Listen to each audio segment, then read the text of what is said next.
Sometimes it is.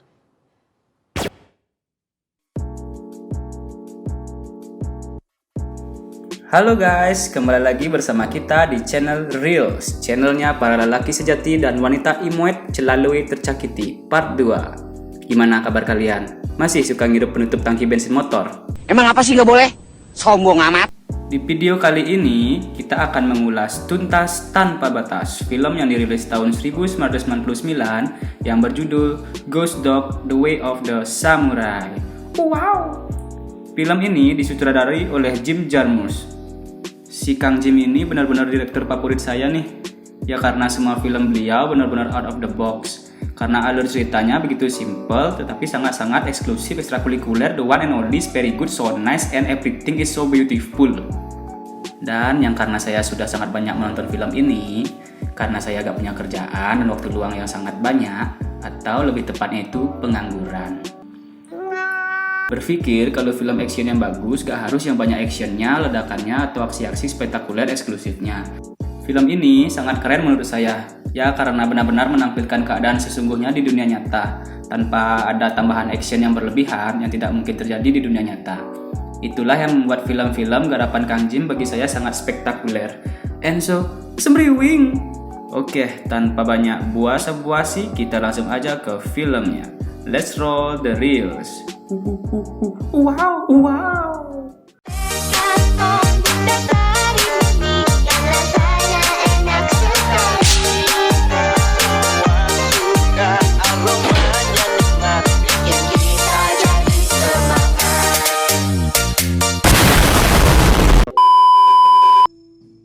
Film dibuka oleh si Ghost Dog yang sedang membaca buku tentang samurai. Depart by arrows, rifles, spears, being struck by lightning. One should consider himself as dead. Setelah itu, ia pergi keluar dengan membawa koper kecil berwarna hitam. Dan inilah a Ghost Dog. Ghost Dog nampak mencuri atau meminjam lebih tepatnya sebuah mobil dengan alat canggih yang dibawanya di koper hitam itu. Di sini, Ghost Dog itu adalah seorang ninja pembunuh bayaran yang disewa untuk membagi-bagikan sembako dan menyewa tim videografer untuk mengabadikan momen kebaikannya di sosmed. Stop it. Get some help. Nggak guys, dia itu pembunuh bayaran profesional yang selalu sukses melaksanakan tugasnya tanpa jejak. Karena dia seorang ninja. Jadi, dia sebisa mungkin harus tidak bisa dilacak jejaknya oleh polisi. Makanya, dia memakai sarung tangan agar tidak dilacak sidik jarinya dan memakai kendaraan orang lain. Ghost Dog akhirnya sampai di tempat tujuan. Dia nampak mengeluarkan perkakas canggih lainnya yang bisa mendengarkan percakapan targetnya di dalam gedung dari luar. Target si Ghost Dog adalah Handsome Frank, seorang petinggi mafia. Nampak di sini Ghost Dog disewa oleh Louis, petinggi mafia di grup mafia yang sama dengan si Frank. Louis berkata kepada atasannya, yaitu si Sonny, kalau ia merasa tidak enak jika kita harus membunuh si Frank karena ia adalah prajurit atau petinggi yang sangat bagus. Tetapi si Sonny berkata kalau si Frank sudah mengacau dan tak usah dipikirkan. Scene berpindah ke TKP. Di sana ada seorang ciwi yang memakai gaun tidur yang sangat Wanita itu bernama Louis. Louis ini ternyata anak dari bos mereka, Mr. Fargo, dan Mr. Fargo tidak senang jika anaknya encrot-encrotan dengan bawahannya. Makanya si Frank dibunuh. Oke, lanjut ke cerita. Di sana saat mereka berbincang-bincang, nampak Ghost Dog sudah membidik si Frank dengan pistol kedap suaranya dan menembak si Frank. What the fuck? What do you want? You want my Rolex? Di sana, Ghost Dog mengambil buku si Louis yang berjudul Rashomon. And for your information, Rashomon ini sudah diangkat ke film oleh Akira Kurosawa, salah satu direktor film samurai favorit saya juga. Film yang sangat semriwing. Lanjut. Keesokan harinya, si Louis sedang menulis surat untuk Ghost Dog. Di sana ia nampak mengirimkan surat itu dengan seekor burung. Karena Ghost Dog adalah seorang ninja pembunuh bayaran profesional. Tanpa jejak. Burung itu pun terbang menuju ke kediaman Ghost Dog. Ghost Dog yang sedang tertidur bermimpi tentang masa lalunya. Di sini si Ghost Dog nampak ada hubungan dengan orang yang menyewanya, yaitu si Louis di masa lalu. Burung itu pun akhirnya sampai ke tangan tuannya. Setelah ia membaca surat dari Louis, Ghost Dog pun memakan surat itu dan lanjut tidur. Tanpa jejak. Bacot apaan sih anjing? Si Ghost Dog terlihat keluar dari toko elektronik, habis beli alat-alat untuk perkakas canggihnya, dan menuju ke toko burung di sebelahnya untuk membeli pangan burung kesayangannya, karena dia itu sayang burungnya.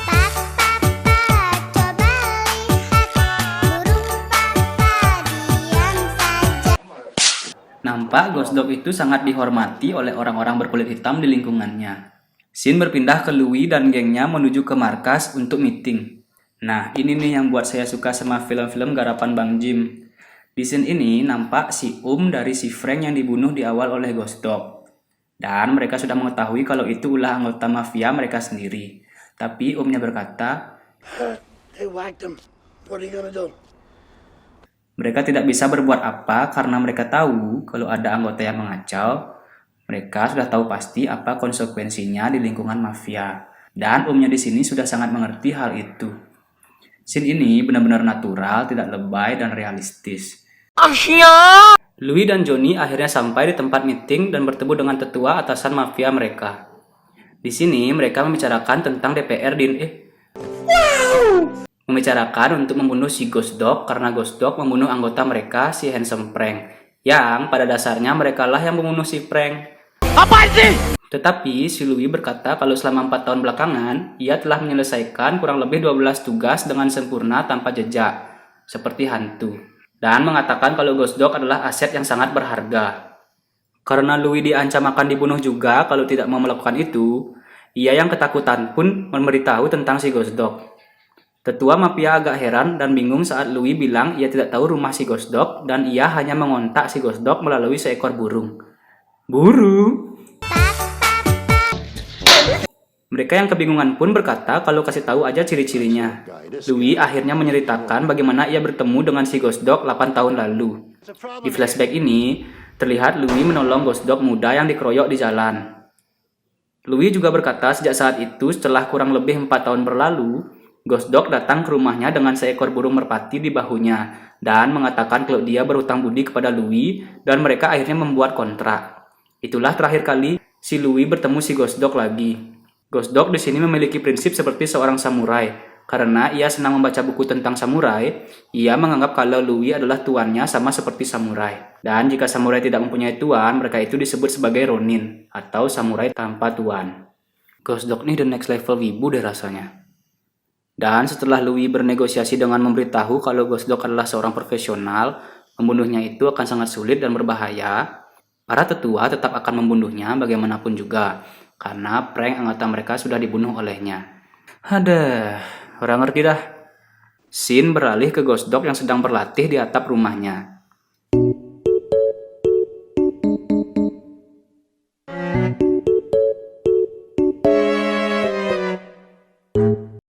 Scene beralih lagi ke Ghost Dog yang sedang duduk di taman. Di sana, ia bertemu dengan bocil yang bernama serah dah, kita panggil aja si bocil ya. Bocil ini berkata kalau dia sering melihat Ghost Dog karena mereka tinggal satu gedung. Ghost Dog ini dia tinggal di atap gedung apartemen. Bocil ini berkata lagi kalau mamanya bilang Ghost Dog tidak mempunyai teman dan jarang bergaul dan bicara. Limbat dong. Ghost Dog pun menanyakan apa yang ia bawa. Bocil itu berkata kalau ia membawa buku. Karena Ghost Dog senang membaca buku juga, mereka pun akhirnya lebih akrab. Ghost Dog pun memberikan bocil itu buku Rashomon yang ia ambil dari si Louis, anak Mr. Pak Pargo. Rashomon. Dan mengatakan kalau dia selesai membaca, kasih tahu dia apa pendapatnya tentang buku itu. Setelah itu, Ghost Dog menuju ke Kang Es Krim di seberang yang ternyata Kang Es Krim itu adalah teman baik Ghost Dog. Ternyata si Kang Es Krim teman baik si Ghost Dog ini sama sekali tidak bisa bahasa Inggris. Nggak bisa bahasa Inggris. Ia hanya bisa bahasa Prancis. Dan Ghost Dog pun begitu sebaliknya. Ghost Dog akhirnya pergi karena ada meeting bersama si Kodok untuk rencana tawuran dengan sekolah rival. Scene berpindah ke Louis yang sedang merokok di gang dan tiba-tiba Ghost Dog menodongkan pistol ke kepala si Louis. Ghost Dog bertanya, "Ada apa iki mas?" Louis bilang kalau semua anggota mafia sedang mencari dan akan membunuhmu. Dan aku pun juga pasti akan dibunuh, kata si Louis. Di sini nampak si Ghost Dog sudah mengetahui struktur dan informasi tentang organisasi mafia si Louis yang rahasia itu. Setelah itu, si Udin pun datang dengan maksud untuk membunuh si Louis. Tapi Ghost Dog yang memiliki insting seorang ninja pembunuh bayaran pro pun langsung menembak si Udin. Ghost Dog berkata kalau orang itu akan menembakmu. Louis yang sudah putus asa menyuruh si Ghost Dog untuk membunuhnya. Tetapi Ghost Dog bilang kalau itu melanggar kode etik samurai jika seorang samurai membunuh tuannya. Karena Louis berkata, jika kamu emang anak buahku, jadi lakukan apa yang aku katakan. Ghost Dog akhirnya menembak bahu si Louis dengan maksud jika Louis ditanya oleh bosnya, ia bisa beralasan kalau mereka diserang Ghost Dog. Saat Ghost Dog pulang ke kediamannya, ia terlihat sangat marah karena rumahnya diacak-acak. Dan terlebih lagi, merpati-merpati kesayangannya telah dibunuh oleh mafia yang mengincarnya. Ghost Dog terlihat sedang bersiap-siap untuk ribut dengan rival mafia sebelah dari STM New York. Scene berpindah ke markas besar geng mafia. Di sana nampak suasana sedang tegang. Sony menyuruh si Muklis dan Kadir untuk mengantar bos Pargo dan pasukannya untuk berjaga di rumah kastilnya. Dan di sana tiba-tiba ada merpati pengantar pesan yang masuk ke ruangan itu. Pesan itu berisikan deklarasi perang Ghost Dog untuk mafia itu. If the samurai's head were to be suddenly cut off. Karena mereka sudah membunuh merpati-merpati kesayangannya yang tidak salah apa-apa. The poetry of war. Dan Ghost Dog pun bersiap untuk berperang.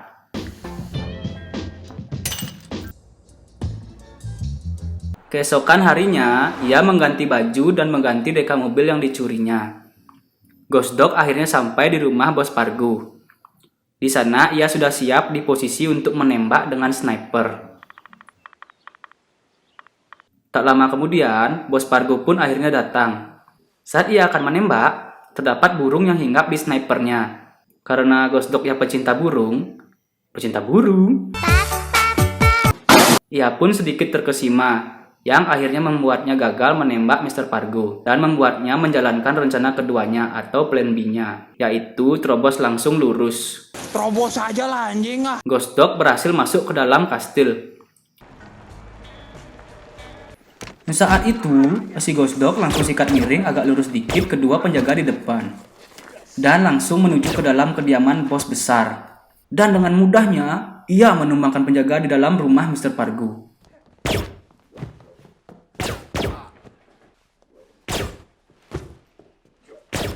Ia akhirnya sampai ke ruangan persembunyian Mr. Pargo dan Aki-Aki. Tapi Aki-Aki itu meninggoy karena sakit jantung sebelum ditembak. Dan dengan gagahnya Mr. Pargo akhirnya menerima timah panas yang ditembakkan oleh Ghost Dog ke badannya. Ia pun Di sana ada si Louis. Ia bilang, kamu lagi. Kamu minjam bukuku. Karena Ghost Dog gak mau ngembaliin, ia pun kabur. Dasar. Ghost Dog bertemu dengan Louis. Louis. Namanya sama nih dua orang kukuntul. Susah amat. Louis pun ditembak si Ghost Dog tepat di luka tembak sebelumnya. Karena Ghost Dog tidak mau menaruh terlalu banyak lubang di badannya. Ghost Dog menanyakan di mana Sony. Louis tidak menjawabnya. Ghost Dog akhirnya pergi. Louis akhirnya mengantar si Asep untuk berobat dan di perjalanan ia di stop oleh polisi. What's the situation here, sir? Si Asep yang sudah kesakitan ini akhirnya menembak polisi itu dan cabut. Di perjalanan, si Asep pun meninggoy. Saat malam, Ghost Dog langsung menuju ke rumah si Sony. Sesampainya di sana, sembari air hujan yang berjatuhan, Ghost Dog pun menumbangkan pengawal si Sony dengan gagahnya. Iya. Dan ia langsung masuk ke dalam bagasi yang sedikit terbuka. Di dalam sana, ia membongkar saluran pembuangan wastafel kamar mandi si Sony. Sony yang berada di kamar mandi terlihat sedang bernyanyi-nyanyi, tanpa mengetahui bahwa di bawah sana ada si ninja dari Konoha yang akan mencabut nyawanya dengan sekejap. Waduh. Saat ia bingung karena ada cahaya merah di wastafelnya, saat itu juga ia sudah terlambat untuk bertobat. What the fuck? Dan keesokan harinya, Seperti biasa, saat ia sudah selesai menyelesaikan misinya, ia ke tempat sahabatnya. Di sana, ia menaruh koper dan perkakasnya, dan memberikan kunci dari koper itu kepada sahabatnya. Dan ternyata, saat Ghost Dog cerita tentang pertemuannya dengan Louis, di sana ternyata Ghost Dog mudalah yang akan ditembak, bukan si Louis. Mind blowing. Saat mereka bercakap-cakap, si bocil akhirnya nongol dan mengembalikan buku yang dipinjaminya. Dan memberitahu Ghost Dog kalau ia menyukai buku itu dan mengatakan kalau era Jepang kuno adalah era yang sangat aneh. Ngomong apa sih bocil? Setelah itu, Ghost Dog memberikan buku samurainya kepada si bocil. Dan Louis pun nampak memanggilnya dari kejauhan. Di sana, Louis terlihat akan membunuh si Ghost Dog karena sudah membunuh semua teman-temannya dan anggota mafianya. Aduh, udah ngerti dah. Ghost Dog yang akan tetap loyal karena prinsip samurainya akhirnya rela dibunuh tuannya.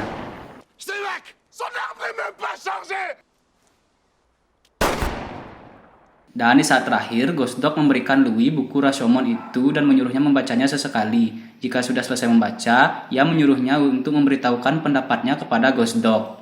Dan jagoan kita si ninja dari Konohagakure yang akan dinobatkan menjadi Hokage ke-100 pun tewas di tempat oleh tangan tuannya sendiri. Sungguh sangat mind-blowing. Dan scene pun berlanjut ke bocil yang sedang membaca buku samurai pemberian mendiang si Ghost Dog. Dan film pun keramat. Jadi, bagaimana nih menurut kalian filmnya? Biasa aja ya. Bagi saya, banyak pelajaran yang bisa kita petik dari film ini. Yaitu, pertama, janganlah ikut-ikutan mafia. Mending jualan lumpia. Iya. Karena sedikit peluang kita untuk koit. Ya, kecuali kalian jualannya di samping lereng gunung berapi aktif, baru tuh. Yang kedua, pertemanan tidak perlu harus tahu dari mana, siapa, dan apa. Yang kita perlukan cuma rasa saling mengerti dan menghargai satu sama lain. Yang ketiga, janganlah sembarangan membunuh burung orang. Karena burung juga mempunyai jiwa dan otot. Otot? Jangan lupa yang belum subscribe. Subscribe ya guys, dan nyalakan tanda lonceng supaya tidak terlewatkan video terbaru dari kami. Dan sekian, terima kasih, arigato, konnichiwa, ike des. Salam dari Ghost Dog.